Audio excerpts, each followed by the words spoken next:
So the first thing really is, how does a new system work? Like, what's different? So the first thing is, you can see there are a lot less masteries, I guess, than the ones before. The way it works now is you have 5 points to put into one of these tiers, then you get to pick one of the next one, 5 into another, and pick a next one. And you can only have 5 in there. So to show you what I mean, if I put 5 into Fury here, and then if I go down, I pick the Feast. Now what you could do in the old mastery system is you could, instead of putting 5 points into this tier, you just had to put 5 into here. You could have like both of them on the same row. This actually doesn't work like this anymore, so if I tried to put some into Mastery, you can see that it's taking it out of Fury as well. So you're only allowed 5 per tier. So if we put them back into Fury, the way it works, you're going to put 5 there, pick one, put 5 into another one, pick another one, 5 in here, and then we're going to get down to the Keystone Masteries. Now these Keystones are the big Masteries. These are the ones that you only have one of these per game, and they're actually going to make a very big difference when you're actually playing, like how you're actually going to play the game, I guess. Now to show you what I mean, we're going to go through here first of all. So we're going to be looking at the Ferocity ones. The first one is Warlord's Bloodlust. Now critical strikes heal you for 15% of the damage dealt, and it grants you 20% attack speed for 4 seconds. So basically every time you crit, you're going to be getting a boost of power, which is kind of crazy and very good for attack speed reliant or auto attack reliant AD champions. Next one is going to be Fervor of Battle. I think I'm saying that right, but basically basic attacks and spells grant you a stack of Fervor for 5 seconds. Has a max of 10 stacks as well. Now each stack basically gives you between 1 and 8 bonus AD based on your level, and this is a very ramping keystone, so the longer you attack for, the more damage you're going to start to do, and this is why it's very good on people like Callista who want that to do that anyway. Moving on to the next one, Deathfire Touch. Your damaging abilities cause enemy champions to take magic damage over 3 seconds. Now your damage is actually 6 plus 50% of your bonus AD plus 20% of your AP. This is really good for poke champions, and it adds extra damage to your abilities as well. So moving on to Cunning, and the first one is Storm Rage's Surge. Dealing 30% of a champion's max health within 2 seconds grants you 35% movement speed for 3 seconds. This is really good for assassins who can deal burst damage but kind of struggle to stick to the target. So you're kind of thinking someone like Zed or even maybe a Fiora as well. Thunderlord's Decree is the second one, and this is going to be your third attack or spell on an enemy champ, shocks the area around them, dealing AoE magic damage. Now the damage is 10 damage per level, plus 20% of your bonus AD and 10% of your AP. This is really good for burst champions who want to add a bit more damage to their fill rotation. So someone who actually wants to kill you in one rotation of their spells, so you're thinking people like LeBlanc and Annie. Last one is going to be a Wind Speaker's Blessing. Now your heals and shields are 10% stronger, and in addition to that, your shields and heals increase your target's resistances by 15% for 3 seconds when used on an ally. Now moving on to Resolve, and the first one is Grasp of the Undying. So every 4 seconds in combat, your next attack against an enemy champion steals life equal to 3% of your maximum health. Now this is really good for tanks or even bruisers who want to deal sustained damage in team fights, or at least are lasting a long time. You want to be thinking of people like Jax or Irelia, who are kind of a mix of tank and damage. Like, they don't just have this pure tank role, but they also want to be killing people as well. Next one is going to be Strength of the Ages, and I actually think this one is kind of a little bit pointless. I'm not sure why you would ever take this over any other of the keystones. So the last one in Resolve is Bond of Stone. It's plus 4% damage reduction, and also while you're near an ally, it's going to be doubled, and 8% of the damage that they would take from champions is dealt to you instead. Now you can see that obviously this can't reduce you below 15% health, so you can't kill yourself with this, and this is really amazing for tanky support players or just tanks in general. Like, this is really good for the lane phase, and it's really good for team fights as well. So that is the Season 6 or pre-season mastery update in a nutshell. You should have a good idea of how the system works now, what keystones are, why you'll be picking the different ones, and what each of them actually do. Now we're going to be going through the different examples of the different roles and giving you some pages that you can then take into your games and why you'll be using the different keystones with kind of some champion examples. So the first thing I'm going to say is we're going to go through AD carry first, and if we have a look at the 3 AD carry pages, the only thing that changes between each 3 is the keystone. So let's just go through the basic ones first. Our first basic one in this row is going to be Fury. It gives you attack speed. If we're looking over the other side, ability and spell damage, we obviously don't really want that. Going down, Feast. Now this is really helpful for lane phase because it's going to give you that bit more extra sustain, and while this is really nice for the extra percentage damage, I think the sustain is actually going to help you more. Moving down again, this vampirism, simply the reason I put my 5 points into here instead of getting bonus AD is because lifesteal is really handy and you're going to be using this the whole way through the game, whereas this natural talent only really kicks in towards the later stages of the game. And moving down again, we have to pick between Bounty Hunter and Oppressor. Now simply, I guess really this one can stack up to 5 times because you have 5 unique champions on the enemy team. So if you kill 5 of them at some point during the game, you're going to get 5% increased damage, whereas this one is harder to actually kind of get the damage off, I guess, because you have to be slowed or stunned or snared, and it's only 2.5% of an increase in damage. Moving down to the next one, arm penetration instead of magic pen, that's very standard. And if we go over to the cunning, now really we're going into this tree not resolved for these two, dangerous game and merciless. Let's start at the top though, so we're going to go savagery, basic attacks and single target spells deal 5 bonus damage to minions and monsters. This is basically just helping you farm in lane. It's just going to be like a little added extra bonus, I guess. Moving down, we're going to be going for the cookies. This is extra sustain in lane again. It helps you just a little bit more, I guess, and it kind of is less punishing if you take a bad trade. The real reason though we're going down, these two aren't actually that big, but the real reason is Merciless and for Dangerous Game. Merciless, you're going to deal 5% increased bonus damage to champions below 40% health. This is a really significant damage boost, especially against tanks. And then if we go to Dangerous Game, the amount of times that I've been saved by Dangerous Game last season where I kill someone and get that kind of 5% bonus missing health and mana is actually insanely high. So this is just a really good thing to have, especially if you're fighting a lot. So those are going to be the standard AD carry masteries that I think you would take most of the time, and now we're going to go through the keystones. So first one, let's just start here with the Callista and kind of Kindred page, and this is going to be very attack speed heavy. So with Fervor of Battle, it's really good if you're kind of already a ramping champion where it takes time to kill someone. But the reason I picked Callista here as the example is because Callista builds attack speed anyway to just ramp up and up with her E, and the longer the fight goes, the more damage she's going to be doing. Because she builds so much attack speed, Fervor is very easy to stack to max stacks very quickly. So the two things I guess to point out here why you would take Fervor of Battle is because 1, if you build a lot of attack speed, and 2, if you want to take a decent amount of time to kill someone. If you're a burst champion, this isn't really going to do very much because you're not going to get those 10 stacks before you've killed someone. And moving on to the next page, this is kind of the caster page. Now Lucian, Corki, you could even throw someone like Ezreal in here, maybe even someone like Graves in here as well. Now I did originally have this page for Graves, but I've also been playing around with Wardless Bloodlust, so we'll go into that a little bit later.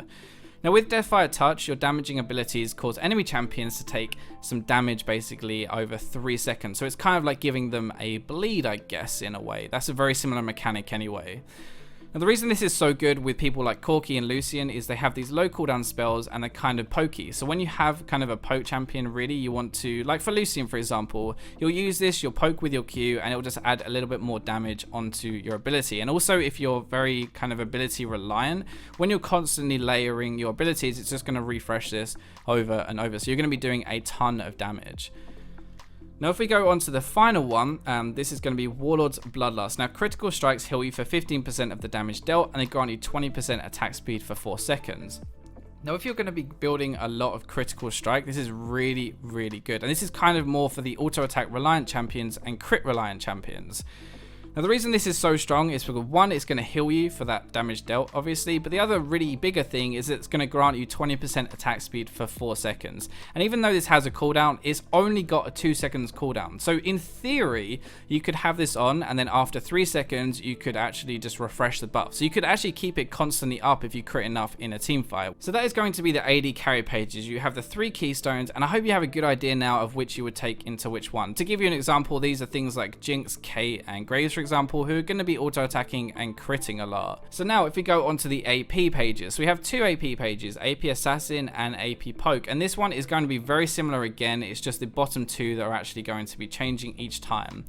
Now the reason we're going to be changing this a little bit is because going down here, obviously, Deathfire Touch also works with AP spells. It's your damaging abilities. Now that means it's not just for the AD casters, but it's also for your AP casters. So if you have things like Poke, like Xerath or Ziggs for example, every time your ability hits, you're going to be doing this added damage on top of it. And it's just a little bit more Poke, I guess. Now the way we're going to do this, obviously Sorcery, you get your 2% increased ability and spell damage. Feast again is going to be good for team fights. The same reason as last time for the spell vamp, this is going to be active through the whole game.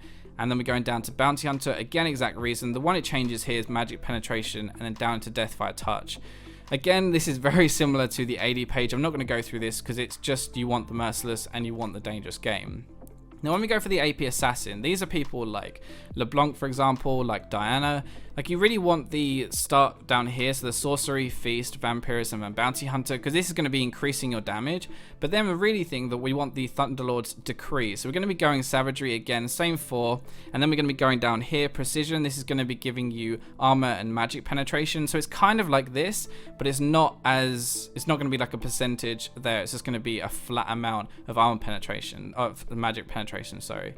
So with Thunderlord's Decree, this is the big one. Your third attack and spell on an enemy champion shocks the area around them, dealing 10 damage per level, plus 20% of your bonus attack damage and 10% of your ability power as magic damage to enemies in the area. Now the reason this is so good for people like Diana and LeBlanc and Annie is because you're going to be using your whole rotation and hopefully killing them in that very short space of time. Now if we look over here at Deathfire Touch, there is no point you having this kind of ability, or this keystone, sorry, if you're going to be using all your abilities in very quick succession, because you're only going to really get that one kind of over 3-second damage. You're only going to get that one dot after you've used everything together. It's not going to kind of spread out. It's not going to be sustained damage. You're not going to keep reapplying it. Now with this is just going to add a little bit more damage. It's kind of like a Ludens proc if you think of it like that. Like if you build a Ludens, then the Ludens proc is actually adding to your burst damage, and this is exactly what Thunderlord's Decree is doing again. And that's why we're going to be getting it on these AP Assassin characters. So that is the AP page. Now we're going to move on to a support page, and we're going to be looking at the normal ones first. By normal, I mean things like defensive supports, I guess, like Janna, for example, or Anami.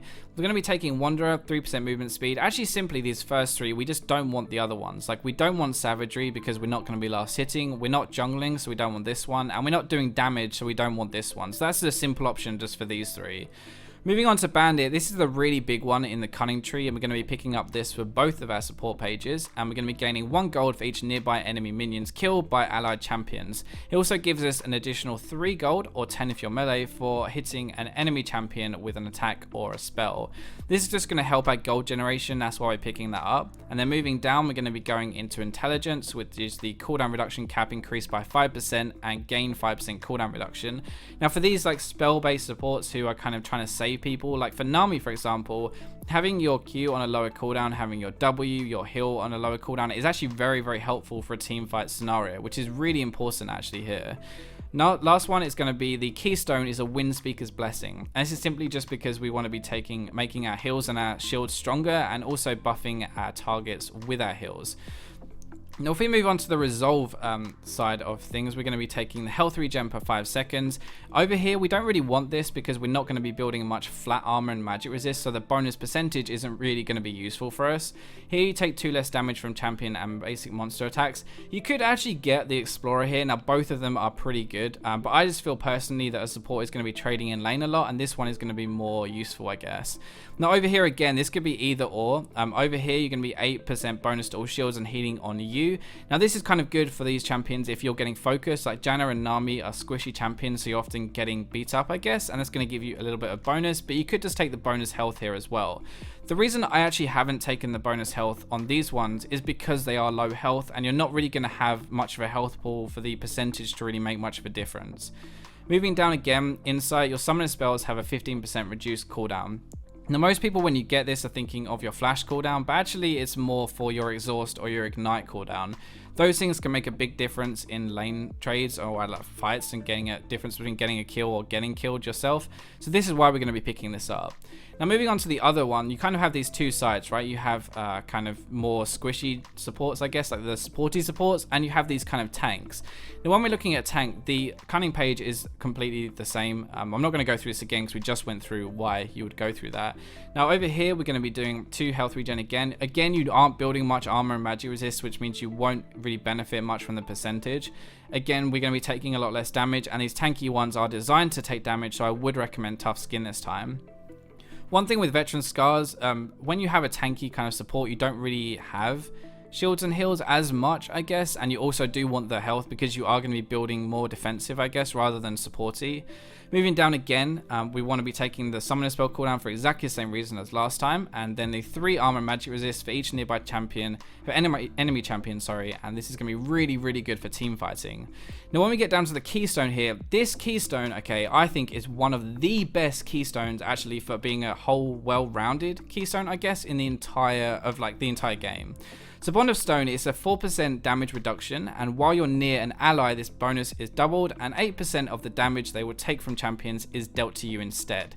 This is incredible for the lane phase because you're going to be taking reduced damage, but it's actually even better for team fights because everyone around you is going to be taking reduced damage and you're going to be absorbing it instead. So let's move on to the top and jungle. I'm going to put these together because there are actually so many different pages for fighters, top lane, and for junglers. I honestly just don't have time to go through all of it. One thing I will say is that my brother Foxchop has done a jungle mastery video recently, so I'll link to that down below, and if you're a jungler and you want to look at that, then you can go and look at his video. Now, if we're looking at the top and the jungle tank, in the cunning page, we're going to be taking Merciless and Dangerous Game for the very, the reasons that we've said this entire video. The one thing here is that the runic affinity, if you are actually a jungler, then I would take this. If you're a top laner, then I would take this, the secret stash, and get your biscuits. Now when moving into resolve, if you're actually paying a tank, you will build armor and magic resist, so you will get that bonus. That will be really good. Tough skin, again, just because why not? I don't actually think Explorer is very good for a jungler or for a top laner. Moving down, we're going to be building health as well, so the percentage will actually help quite a lot. And you get plus 50% bonus health regen, increase to 200% when below 20% health. This is going to be actually really handy when you're just running around your jungle and you're kind of low health, you'll regen it quite well. And also in the top lane, if you take a bad trade, you can kind of just back off and you're going to be regenning a little bit more health. Again, this is really good for team fighting, the Legendary Guardian. And then when we're going down to resolve, you can either go for this or you can go for your Bond of Stone again.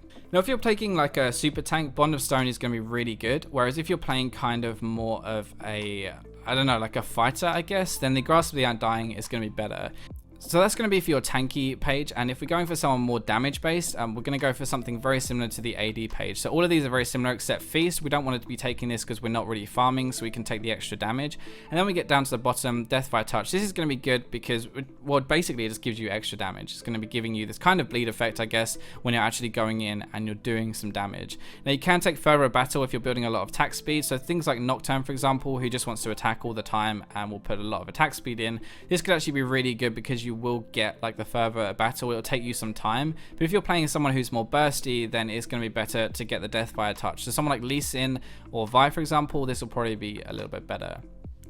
Now if we're going into the top lane damage, exactly the same, funnily enough, except we're going to be taking our biscuits instead of Runic Affinity, because Runic Affinity is very good for junglers, but obviously useless for pretty much everyone else. Last page, okay, Foxshot sucks. Okay, whoops, let's ignore that page. So hopefully this guide is going to give you a reasonable idea of what you should be doing with your masteries now. Now remember that these aren't perfect. It's only day 1 of the preseason. I've had some experience on the PBE. I've done a lot of research, and these are the best ones that I can come up with at the moment. Now these might change, but these are going to give you a good idea on day 1 what to go into your games with and experiment with. Now I hope you enjoyed the video. If you did, remember to leave a like and subscribe, and I'll catch you in my next video.